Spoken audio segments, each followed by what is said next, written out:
आज हम लोग अर्थशास्त्र का प्रश्नावली एक, जिसका नाम अर्थव्यवस्था एवं इसके विकास का इतिहास है, इसके महत्वपूर्ण ऑब्जेक्टिव प्रश्नों को करने वाले हैं। तो चलिए शुरू करते हैं। पहला प्रश्न है, इनमें किसको प्राथमिक क्षेत्र भी कहा जाता है? ऑप्शन ए सेवा क्षेत्र, बी कृषि क्षेत्र, सी औद्योगिक क्षेत्र और डी इनमें से कोई नहीं। तो देखिए, कृषि क्षेत्र को प्राथमिक क्षेत्र कहा जाता है, तो इसका राइट आंसर होगा ऑप्शन बी। अगला क्वेश्चन है, इनमें से इनमें कौन से देश में मिश्रित अर्थव्यवस्था है? तो देखिए, जो भारत है यहाँ मिश्रित अर्थव्यवस्था है, तो दो का राइट आंसर होगा ऑप्शन सी।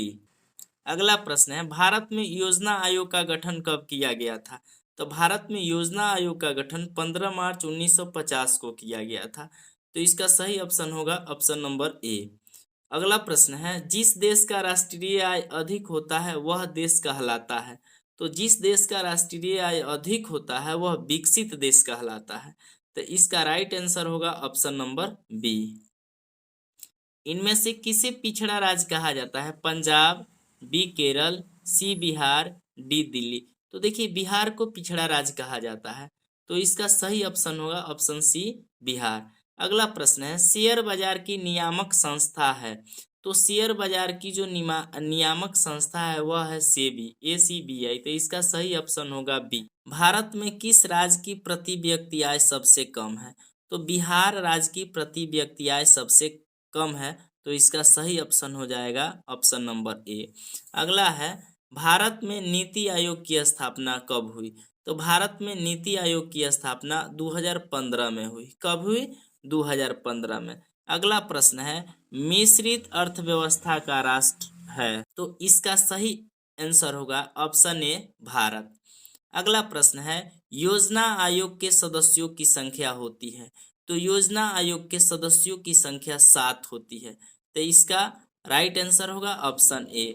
अगला क्वेश्चन है, बिहार में जीवन यापन का मुख्य साधन है? कृषि, उद्योग, व्यापार, उपयुक्त सभी। तो देखिए, यहाँ कह रहा है मुख्य साधन, तो बिहार में जीवन यापन का जो मुख्य साधन है वह है कृषि। अगला प्रश्न है, देश में सब्जी के उत्पादन में बिहार का स्थान है? तो देखिए, देश में सब्जी के उत्पादन में बिहार का दूसरा स्थान है, तो option number B. Next question है, भारत के पड़ोसी देशों में किस देश का प्रति व्यक्ति आय सबसे अधिक है? तो देखिए, पाकिस्तान की अधिक नहीं है, बांग्लादेश भी नहीं, नेपाल में। इसका राइट आंसर होगा option number C Sri Lanka. Sri Lanka की प्रति व्यक्ति आय इन सभी देशों में सर्वाधिक है। नेक्स्ट क्वेश्चन है, इनमें से कौन योजना आयोग के पदेन अध्यक्ष होते हैं?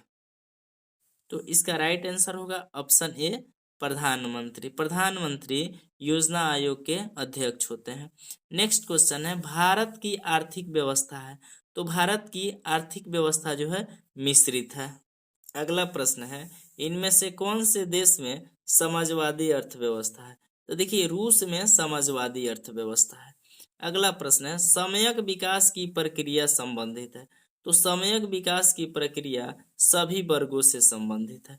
अगला प्रश्न है, गरीबी कैंसर रोग की तरह है, किसने कहा?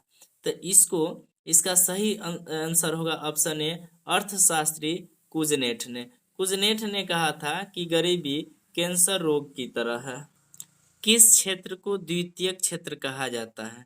सेवा, कृषि, उद्योग, कोई नहीं। तो देखिए, कृषि को प्राथमिक क्षेत्र कहा जाता है, उद्योग को द्वितीयक क्षेत्र कहा जाता है और सेवा को तृतीयक क्षेत्र कहा जाता है। तो कह रहा है कि द्वितीयक क्षेत्र, तो द्वितीयक क्षेत्र में उद्योग आएगा, तो इसका राइट आंसर होगा ऑप्शन सी उद्योग। नेक्स्ट क्वेश्चन है, 11वीं पंचवर्षीय योजना की अवधि क्या थी? तो 11वीं पंचवर्षीय योजना की अवधि 2007 से 2012 थी। किस क्षेत्र को तृतीयक क्षेत्र कहा जाता है? तो देखिए, सेवा क्षेत्र को तृतीयक क्षेत्र कहा जाता है। एक अर्थव्यवस्था का सृजन होता है, ए प्राकृतिक संसाधनों से, बी भौतिक संसाधनों से, सी मानवीय संसाधनों से, डी इनमें से सभी से। तो इसका सही आंसर होगा डी इनमें से सभी से। अगला क्वेश्चन है, राष्ट्रीय विकास परिषद का गठन कब हुआ? तो राष्ट्रीय विकास परिषद का गठन 1952 में हुआ। किस अर्थव्यवस्था में उत्पादन के साधनों पर किसी व्यक्ति या निजी संस्था का अधिकार होता है, तो ये निजी संस्था या निजी कंपनी का अधिकार जो होता है पूंजीवादी अर्थव्यवस्था में होता है। अगला क्वेश्चन है, भारत की प्रथम पंचवर्षीय योजना का कार्यकाल था। तो प्रथम पंचवर्षीय योजना का कार्यकाल जो था 1951 से 1956 था। 5 वर्षों के लिए योजना तैयार किया जाता है।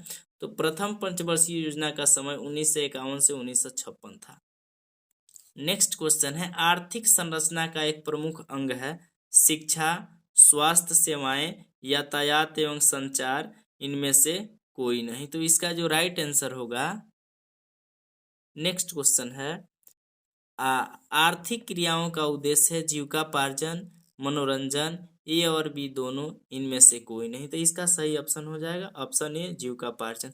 अगला क्वेश्चन है, पशुपालन एवं मत्स्य पालन किस क्षेत्र का अंग है। तो ये देखिए, पशुपालन और मत्स्य पालन ये कृषि के अंतर्गत आता है। हम सभी जानते हैं कृषि जो है प्राथमिक क्षेत्र के अंतर्गत आता है। तो इसका सही ऑप्शन होगा ऑप्शन ए प्राथमिक क्षेत्र। अगला प्रश्न है, निम्नलिखित में कौन सामाजिक संरचना का अंग है। शिक्षा एवं प्रशिक्षण, स्वास्थ्य सेवाएं, आवास, उपयुक्त सभी। तो इसका सही आंसर होगा उपयुक्त सभी।